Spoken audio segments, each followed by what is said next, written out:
মেঘনার ভাঙনে লক্ষ্মীপুরের রামগতি উপজেলার চরগাজী ইউনিয়নের বয়ারচর ও সদরের পূর্ব চররমণি মোহন বিলীন হওয়ার পথে একের পর এক ভাঙনে অর্ধশতাধিক পরিবার বসতভিটা ও ফসলি জমি হারিয়ে এখন আশ্রয় নিয়েছে খোলা আকাশের নিচে।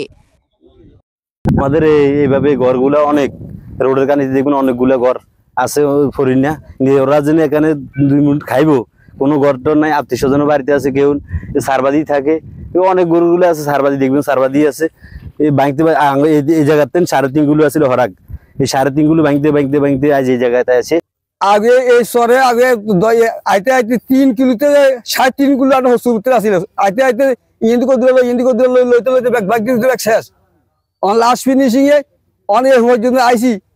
অনেক এই বছরে বৈশাখ মাসে একটা বাঙ্গা দিয়েছে, বাঙ্গার লগে মনে হয় দীর্ঘতে একটা নর্মাল 10,000 লোক চলে গেছে এই অঞ্চলের। পুলি গেছে কার কোরআনে গেছে কোন খোঁজ খবর কাটতে কে নাই। একসময় 3 লাখ মানুষের কোলাহলে মুখর ছিল এই জনপদ।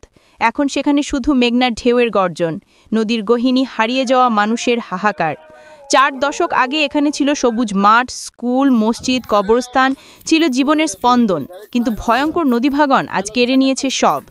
2 দশক আগে নদী রক্ষায় নির্মিত বেড়িবাঁধ কিছুটা স্বস্তি দিলেও তা বেশিদিন স্থায়ী হয়নি। বর্ষা পেরোতে না পেরোতেই ভাঙনের মুখে এখন বাকি অল্প কিছু জমি আর অসহায় কয়েকটি পরিবার। বাড়িঘর হারিয়ে অনেক পরিবার আজ নিঃস্ব। তারা নদীর তীরে কোনোরকম ঝুপড়ি ঘর বেঁধে পরিবার পরিজন নিয়ে বসবাস করছেন।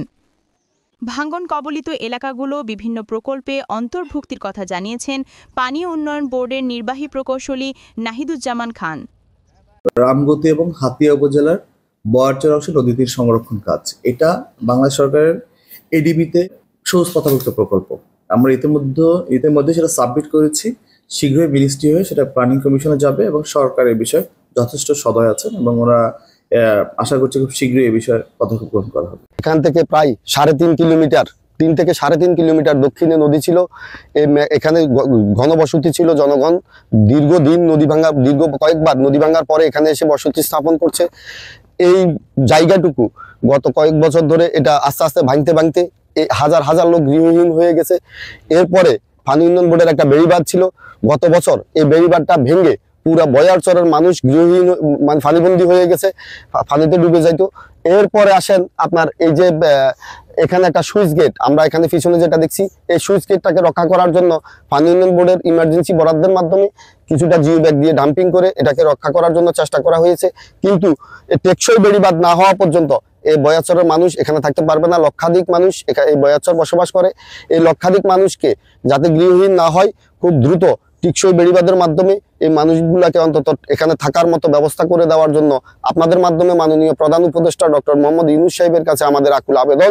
এই বয়ারচরের মানুষের প্রাণের দাবি, এই অবহেলিত মানুষগুলার প্রাণের দাবি, এই বয়ারচরটাকে রক্ষা করার জন্য ইমার্জেন্সি খুব দ্রুত গতিতে আগামী 3 মাসের ভিতরে একটা প্রকল্প দিয়া ব্রিজ ঘাট থেকে চেয়ারম্যান ঘাট পর্যন্ত এই বেড়িবাঁধটুকু বাস্তবায়ন করে, টেকসই বেড়িবাঁধের মাধ্যমে বাস্তবায়ন করে এই মানুষগুলাকে রক্ষা করার জন্য আপনাদের মাধ্যমে মাননীয় প্রধান উপদেষ্টা ডক্টর মোহাম্মদ ইউনূস সাহেবের কাছে আমাদের আবেদন।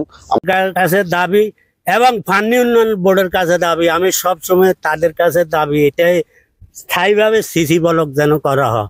আমার মা বোনেরা নয়, এখানে কেউ থাকতে পারবে না, বাড়ি ঘরে সব কিছু চলে যাবে।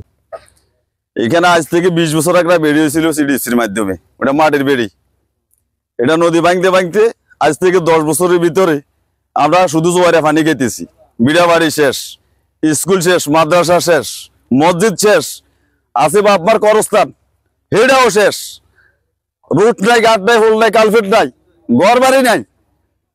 আমরা মেম্বার হইতে এমপি সাহেব সহ আমরা সবার কাছে প্রার্থনা করছি, আমরা বেরি বলতে কিছুই পাই না। যারা উপদেষ্টা মহোদয় আছেন তারা সহ আমি সবার কাছে এই বয়ারচর 8 লক্ষ লোকের পক্ষে থেকে আমি একটা কথা শুধু বলতে চাই, যে কথাটা হইলো যদি ওনাদের আমল যদি একটা ঠিকসই করে দিয়ে যান, তাহলে আমি আমার প্রজন্ম যারা আসবে তারা সহ ইতিহাসে খায় দেখবে যে এটা আমরা উপদেষ্টাকে আমলে পাইছি, ডাক্তার মোহাম্মদ ইউনূস সাহেবের আমল আমরা পাইছি। ধৈর্যটাও বাঁধতে আসছে, আমরা কোনো মিস যাইবার কোনো ইয়া নাই, ব্যবস্থা নাই, টাকা নাই, পয়সা আমরা কিভাবে যাইতে চাম। আমরা নদীর কূলে থাই, মানে একটা সাইটা এটা লাইন করবার লাই, আমরা থানি তো থাকবার লাই লাইন চাইল। বাঙ্গার পর আমরা এই জায়গাতে আসছি, এই জায়গা বাঁধতে আসি।